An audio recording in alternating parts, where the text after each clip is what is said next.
I'm home. What's up? Mom couldn't stand it anymore, knowing he was cheating on her, so she made Dad disappear. That's not true. Allison is misunderstanding something.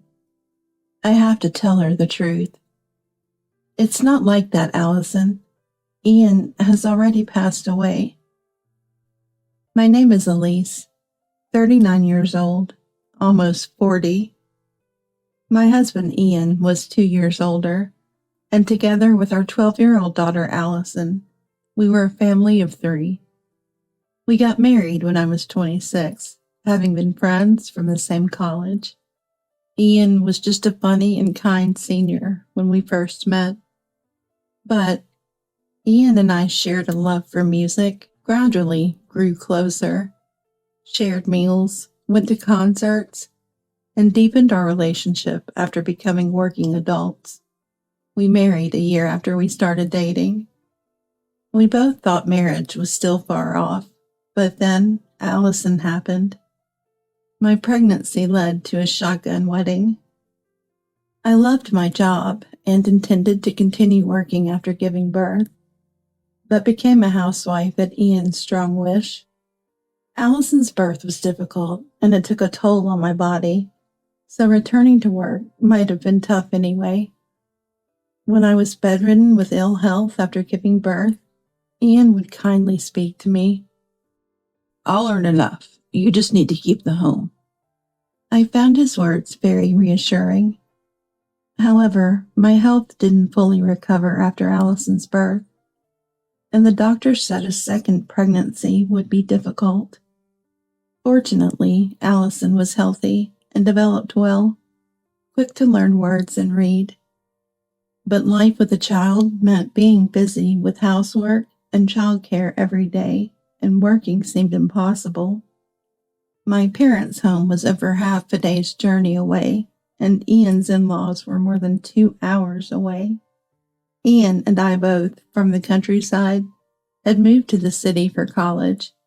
Mom had helped out during Allison's birth, but couldn't often visit afterward, and Ian's job with frequent business trips meant he was seldom home. He often said he wanted me to keep the home. I was raising Allison alone without relying on anyone. Perhaps a hometown delivery would have been better, but considering the difficult birth, it would have been hard. And maybe I was bound by Ian's words about keeping the home, struggling every day to manage housework and childcare. Mom always said, come back home any time, but I always refused. Ian worked at a travel agency, heading a department dealing with corporate sales. Maybe because of his job, Ian often had business trips, mostly on weekends. He also worked late often, so he was rarely home. This life continued, and sometime after Allison entered elementary school, I finally started to have some free time. When Allison was in 4th grade, Ian suddenly suggested she take the middle school entrance exams.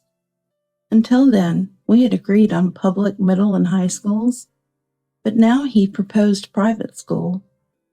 Allison would be better off in a private middle and high school, especially for girls. Probably influenced by last night's news report on middle school exams. A magazine featuring entrance exams peeked out of Ian's bag. I was fine with whatever Allison wanted. She had several close friends in elementary school, in the same school district, so they'd go to the same public middle school.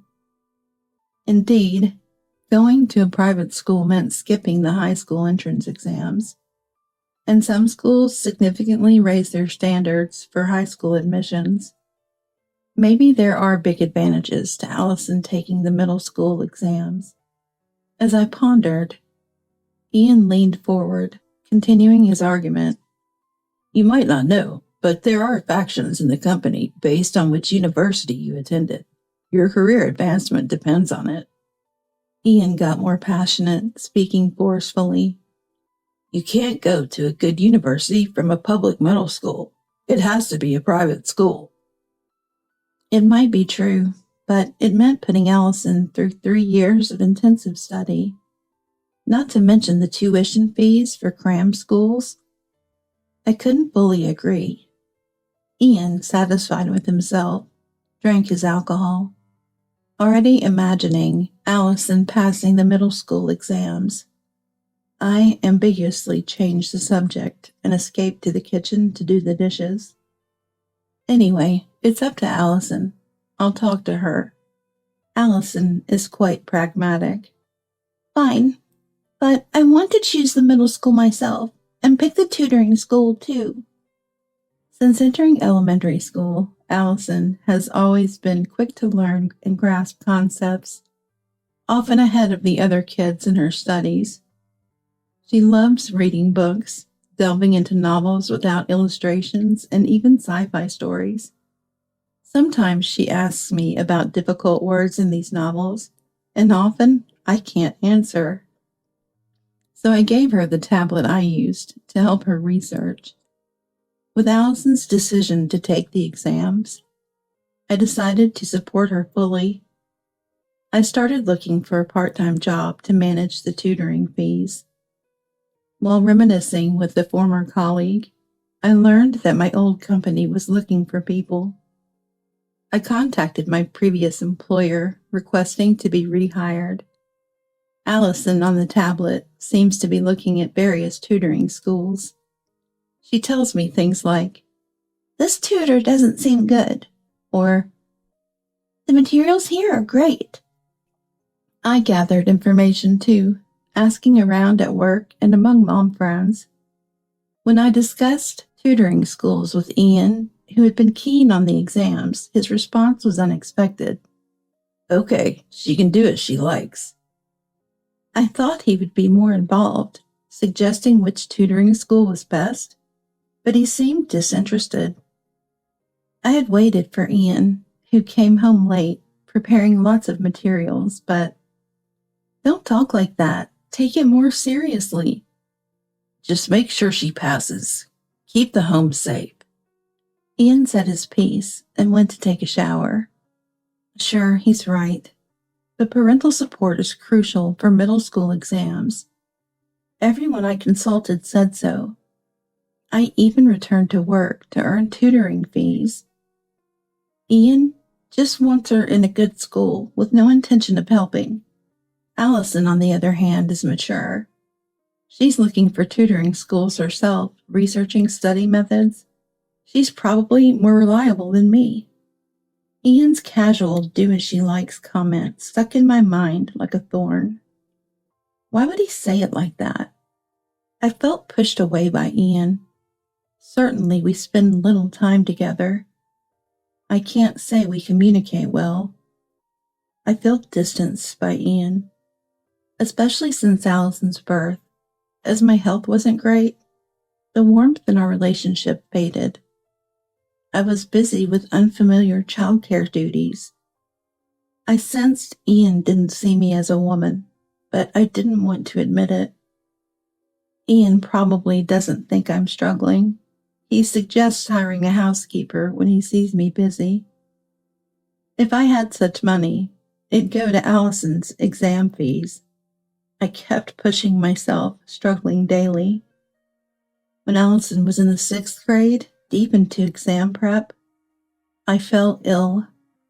Exhaustion and sleep deprivation left me bedridden. At that time, Ian showed little concern, only saying rest up before leaving for work. Allison contacted Mom. I was saved by my daughter. Mom rushed over, taking flights and trains. She stayed for a while, caring for Allison and me. I ended up complaining about Ian. Mom defended him, saying he's busy with work.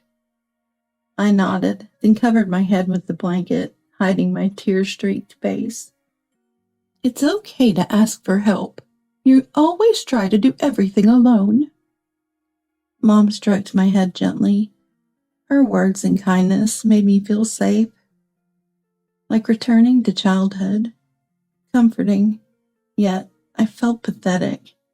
I'm Allison's mother. I need to be strong for her. Perhaps I'm too bound by Ian's words to keep the home. I always thought I had to do it alone.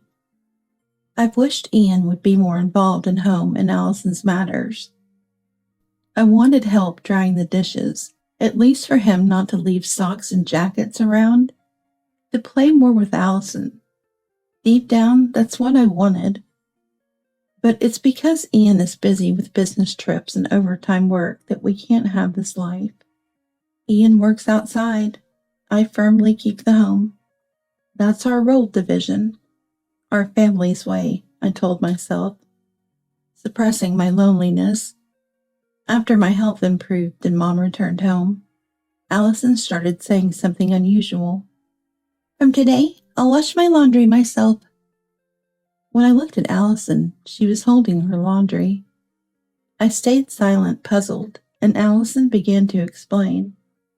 I don't want to wash mine with Dad's. I thought it was just a typical adolescent phase, disliking her father.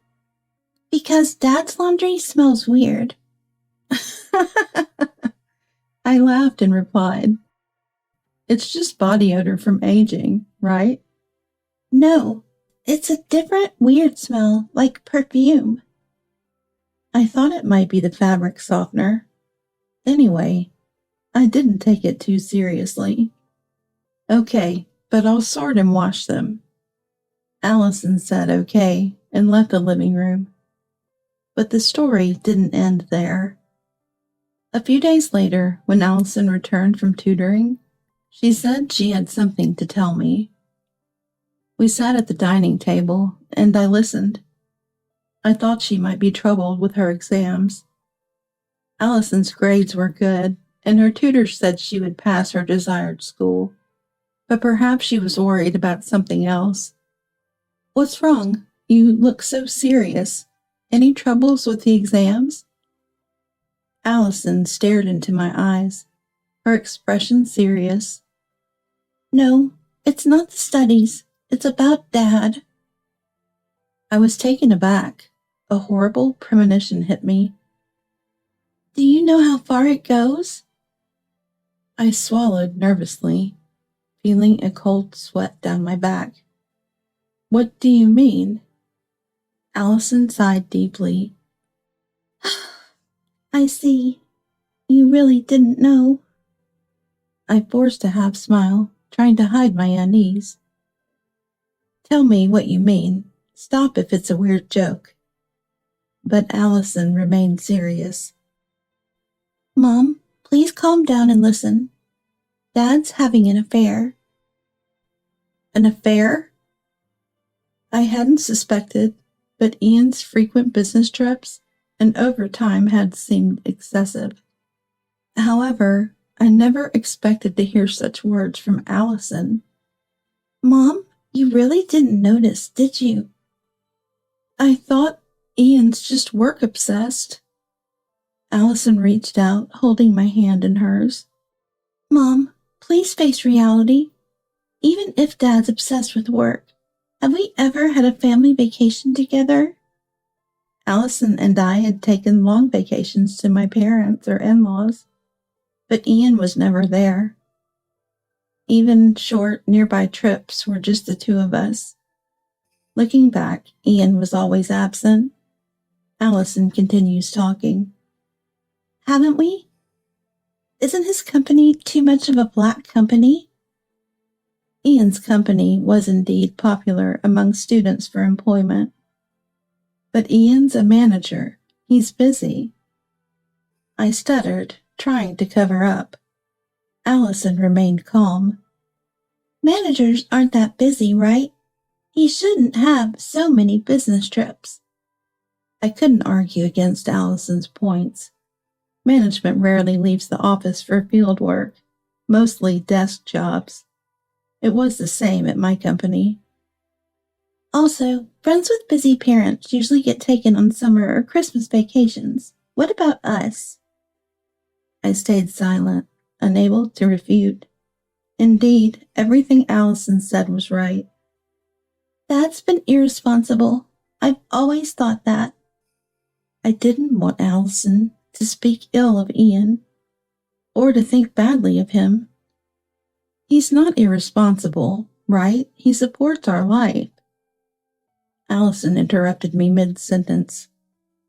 That's a given. Every family does that. What I mean is, does Dad care about you or me? Allison had realized something crucial. The worst form of abuse from a parent to a child is indifference.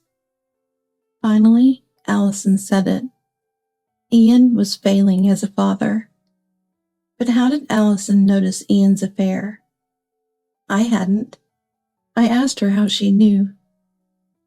Allison said she smelled a sweet, unusual scent on Ian's laundry, different from our usual fabric softener. She smelled the same scent on a woman passing by her tutoring school. It seemed like perfume. Allison's tutoring school is near a bustling area with many adult-oriented shops. That's probably where she noticed the scent. Also, Mom, I'm sorry. I should apologize first. I wondered what she was talking about and nodded slightly. Listen, I skipped tutoring and followed Dad on his business trip. I opened my eyes wide, about to speak. Allison began to talk, cutting me off. That's why I apologized first.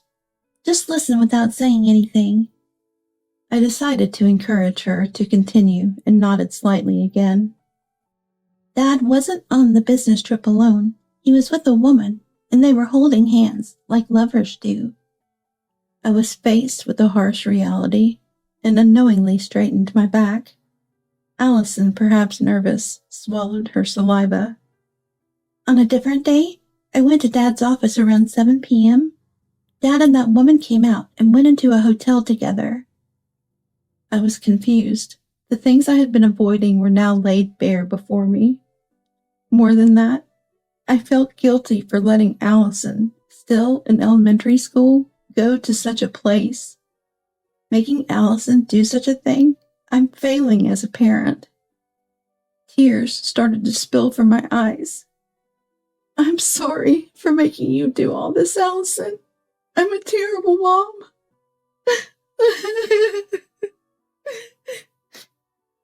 Allison gripped my shoulder tightly with one hand and handed me a tissue with the other.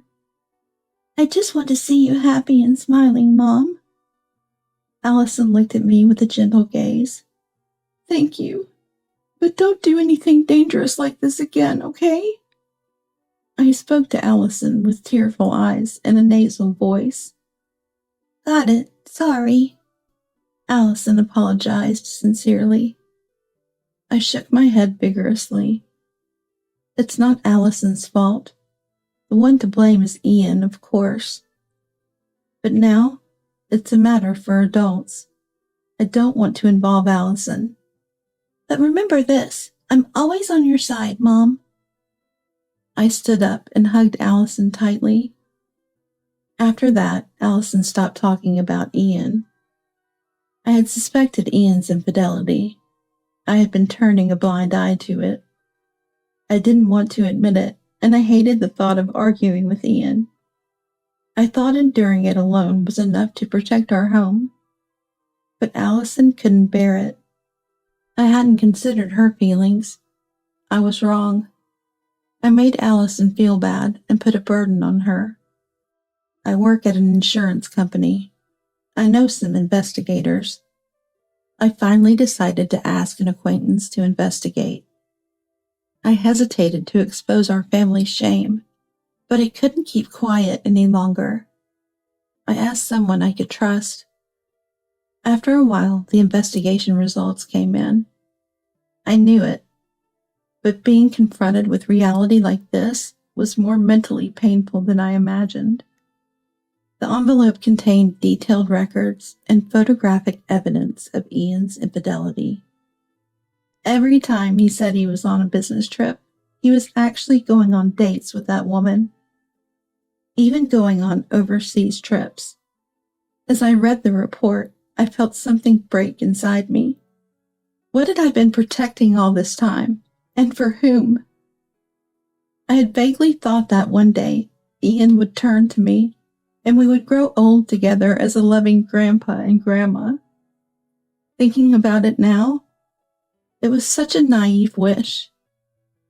Reading the report made me feel sick. I took the day off work and lay on the sofa. I couldn't muster the strength to do anything. It was afternoon before I knew it, and Allison returned from school. Allison wanted to read the report, but of course I couldn't let her. Reluctantly, she gave up, ate dinner, and then went to tutoring. Alone at home, I wondered what to do, how to face Ian. All these thoughts swirled in my head when Ian returned. Unusually early. He always comes back early when I least want him to. I quickly hid the documents behind the dish cabinet. "I'm home," I heard Ian's voice and turned towards the door leading to the entrance. There was something like a black shadow.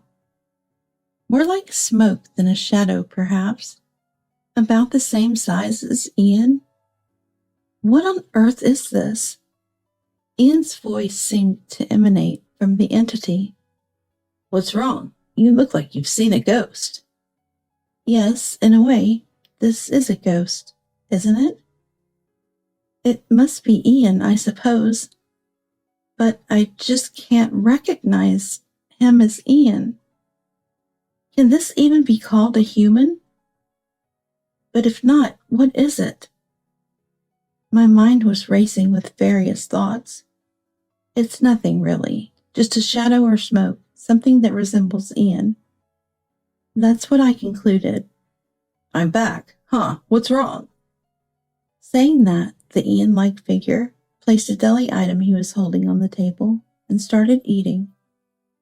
I found myself unable to fully comprehend Ian's words and often ignored him. Lately, Ian hasn't been eating the dinners I make. He usually comes home late. One day he returns early. He brings deli items like this. Since that day, whenever I looked at Ian, he appeared to me only as a blurred shadow. Ian had become something like Ian. My memories of what followed are vague and hazy. Allison told me that I had stopped doing Ian's laundry and only prepared meals for two. Allison said, "It's okay to make just for two. Dad doesn't eat at home anyway." She later told me this with a laugh. There was a day when Ian unexpectedly said he would eat dinner at home. Allison had no tutoring that day, so the three of us were supposed to have dinner together. I had only prepared for two, and Ian seemed suspicious.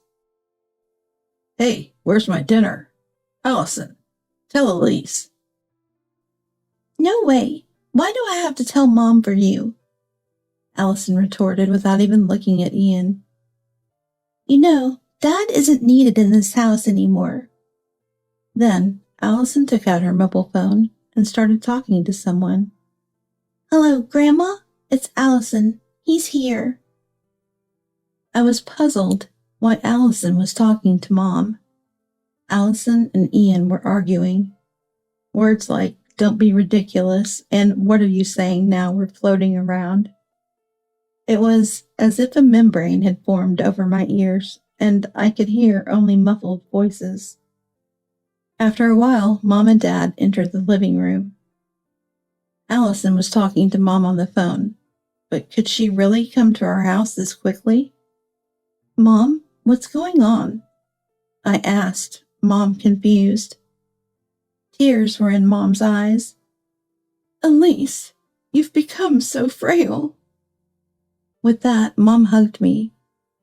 Dad stood by Allison, gently patting her shoulder.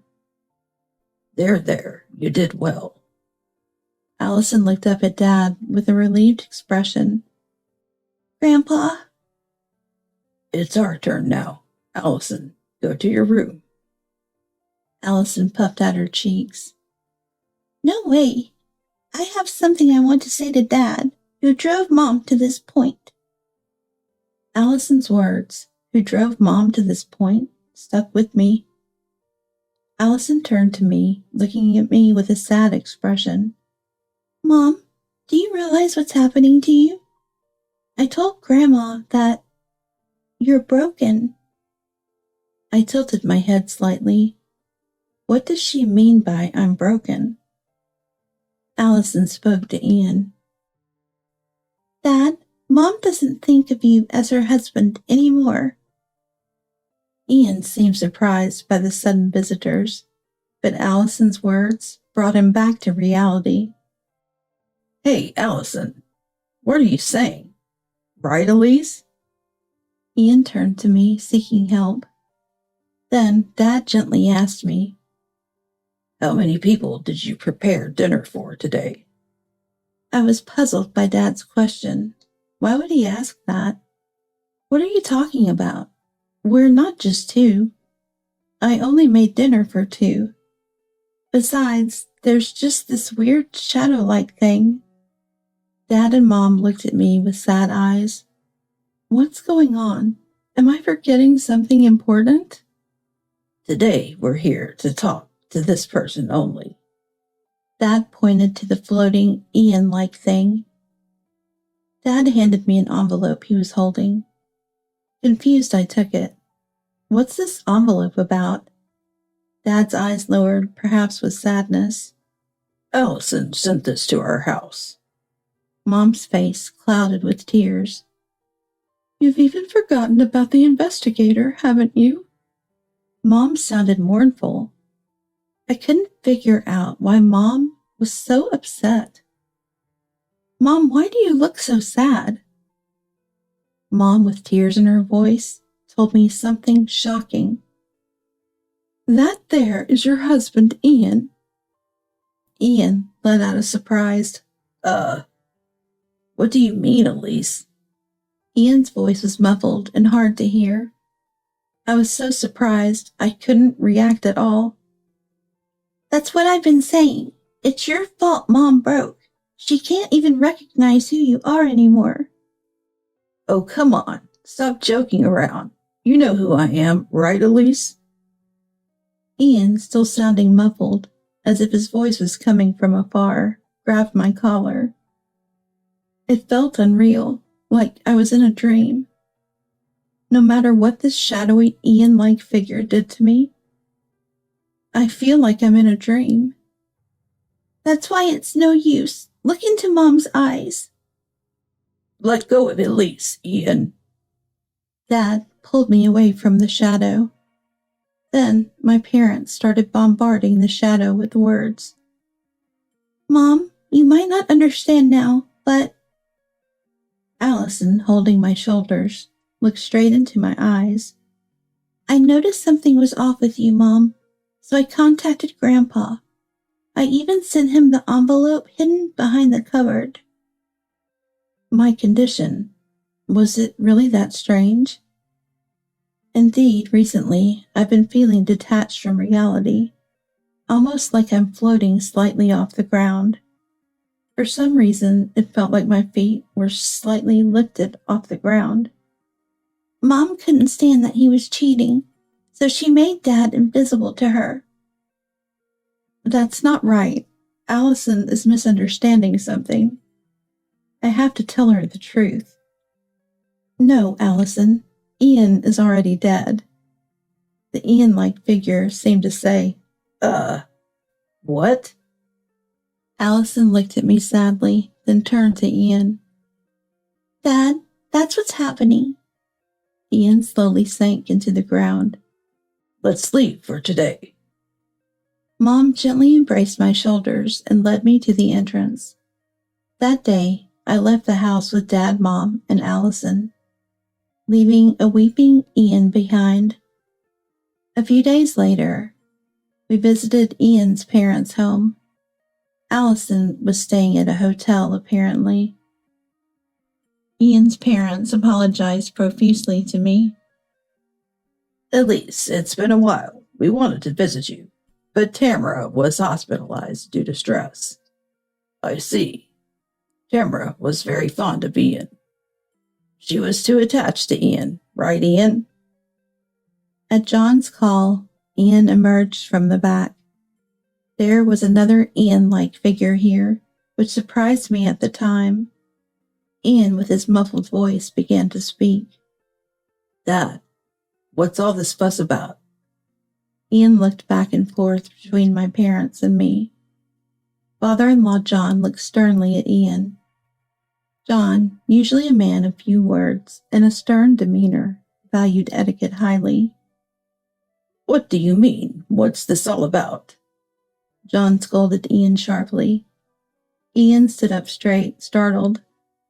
We've received a report from the investigator. Elise, I'm so sorry. It must have been a shock when you found out. So Dad's blaming me too, huh? John raised his voice even louder at Ian. How many years has it been since you stopped coming home? Tamara was very lonely without you. Well, I've been busy with work. Ian started to mumble an excuse. Don't be ridiculous. We believe those words. Elise reported the same to us. John's temples were throbbing, his face turning red. He was clearly very angry. You, how could you? John threw the envelope containing the report at Ian. Tamara always talked about how lonely she was to Elise. What am I supposed to do about that? Ian rebutted in a low voice. Shut up. And that's your excuse for not coming home. John pointed at the envelope on the floor. Dad picked up the envelope that had fallen near Ian. I'll do it. Now in front of my parents. All the sins Ian committed were about to be revealed. John nodded silently. Dad cleared his throat softly and began reading the document. You've been in an inappropriate relationship with a female colleague for 13 years. Ian staggered in surprise. Dad continued speaking calmly. Moreover, it was a relationship so obvious that it became a topic of conversation in the company. Ian was trembling silently. Our relationship started when Allison was born. My parents and John looked at Ian sharply. It started when Allison was born. When you were told that it would be difficult to have more children after Allison's difficult birth, you grew closer to that woman. My parents and John looked sharply at Ian. But a cruel man, you should have been comforting Elise. John stamped his foot on the floor in anger. Ian's body shook, shrinking a little. Because you told Elise to take care of the house, she dutifully focused on the household, allowing you to engage in affairs freely. I didn't mean it like that, Mom whispered. What did you really mean by didn't mean it like that? Reproachfully. Apparently, you also went on overseas trips 5 times, no less. Was everything he said about business trips actually secret meetings with that woman? Using your job at the travel agency as a cover. You're rotten to the core. And furthermore, the woman believed she could marry you? Ian, how old is she now? Dad's anger was escalating, his tone getting sharper. She's 36. Ian's voice was hoarse, almost a whisper. The woman's at fault too for continuing the relationship, but she believed for 13 years that she could marry you. Mom's words, the worst, echoed in the room. She regrets the relationship and is deeply remorseful. She's even willing to pay alimony in the divorce proceedings. And yet, what about you? You wasted the best 13 years of her life. Both sets of parents continued to blame Ian. Ian looked pitiable, almost on the verge of tears. Then, a man in a suit entered the room. He seemed to have been waiting in another room. The man handed John some documents. John placed them in front of Ian. Sign this.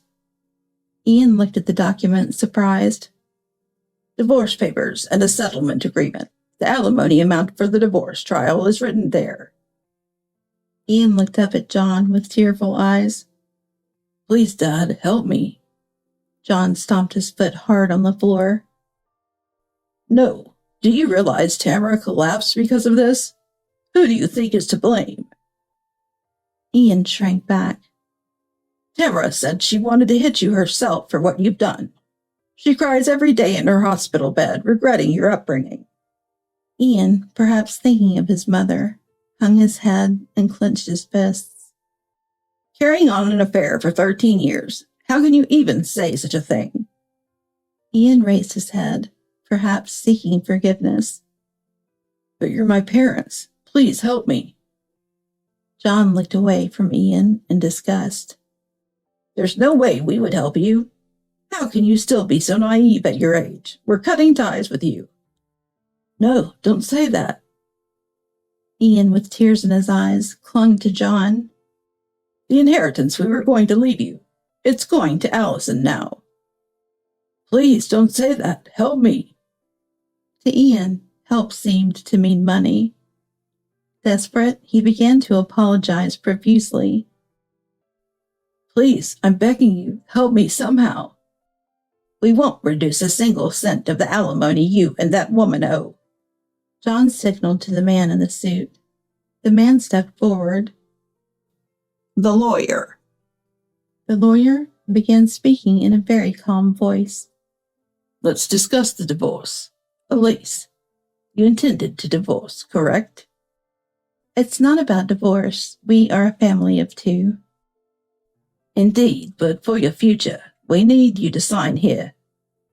The lawyer presented the document to me, pointing at the signature line. Yes, I suppose it's necessary, even though my husband is dead. I didn't think it was okay to leave things as they were. A closure was necessary. Dead? At this moment, I truly believed that Ian and I were separated by death. Ian's infidelity had eroded my heart, and his frequent absence had led me to fantasize in my mind that Ian was dead. That's probably why, even when looking at Ian, he appeared to me as a shadow, a smoke, something like Ian. This realization came to me during counseling, that at this time I perceived Ian as dead, and that something like Ian was around me. All I wanted was to protect the life with Allison. The lawyer continued speaking. There's no problem with signing the divorce papers and the settlement agreement, right? I nodded deeply, and Ian reluctantly did the same. Furthermore, regarding the other woman, she has apologized for causing great distress to Elise. She also says she will sue Ian for marriage fraud. Ian looked stunned, losing all expression. What? She claims that all the complaints Ian made about Elise were lies, just to deceive her. 13 years of being misled by marriage promises. Therefore, she's suing for marriage fraud. What about the evidence? Ian, though teary-eyed, started to look defiant. The lawyer pulled out an IC recorder from his pocket. The woman recorded all the conversations with you. It even includes your marriage promises. There's more evidence besides this. Ian finally broke down in tears. The woman said she's awakened from this ordeal. She's determined to break up with him for good. Ian continued to cry. Finally, there's something she asked me to say to Ian. The lawyer faced Ian squarely. Don't mess with me, you bastard! The lawyer shouted at Ian with such a loud voice that it shook the room. Then he turned back to us. My apologies. Ian, startled, collapsed to the floor. My parents and John cheered with an, "Oh." The lawyer left, saying, That will be all. Ian remained sitting on the floor, as if his legs had given way. Ian, don't think this is the end. You're being disowned from this house and going to a monastery. A priest I know has agreed to take you in. There you'll train, acknowledge your sins, and accumulate merit. Ian hung his head, tears streaming, sobbing. Elise, don't worry. The alimony will be paid out of Ian's retirement fund. He'll also get a little salary. Dad placed a gentle hand on my shoulder. Even if a guilty verdict for marriage fraud is reached, his salary will be seized. Subsequently, Ian resigned before being criminally charged with marriage fraud. He claimed he didn't want to trouble the company, but likely it was for the retirement fund. When he said goodbye at his company, he was laughed at and badmouthed a lot. The woman also resigned and paid me alimony with her retirement fund. I received a sincere apology letter from her. She hoped to start a new life. Though she was suing Ian for marriage fraud, it seems she agreed to a settlement. The lawyer told me the settlement amount was substantial. Ian entered the monastery as a monk, devoting himself to rigorous training. Waking up at 2 a.m., lights out at 11 p.m., with no days off, being rigorously trained by senior monks. For the often lazy Ian, it must be tough. The monastery's priest reports to John daily about Ian's training progress. The compensation for the divorce trial was paid in full by Ian. Moreover, by making Ian renounce his share of our property, all savings, the house, and land are now in my name. The child support for Allison is partially paid from the small salary from the monastery, with the rest covered by Ian's parents. Since the day I confronted Ian at his parents' house, I've been attending counseling. I didn't need hospitalization. I'm recovering at home, taking my time. Now that the main source of my stress is gone, I've been feeling better lately. I might even be able to return to my job, which I had taken a leave from. Allison successfully passed her middle school entrance exams. Despite everything that happened, she continued studying. I'm really proud of her. Today we're going shopping for Allison's middle school uniform. Imagining her in the uniform makes me excited, but also a bit sad that she's growing up. While I'm taking time to get ready, Allison urges me to hurry up at the entrance. I still want to spend more time with Allison. It seems like it'll take me a while to let go.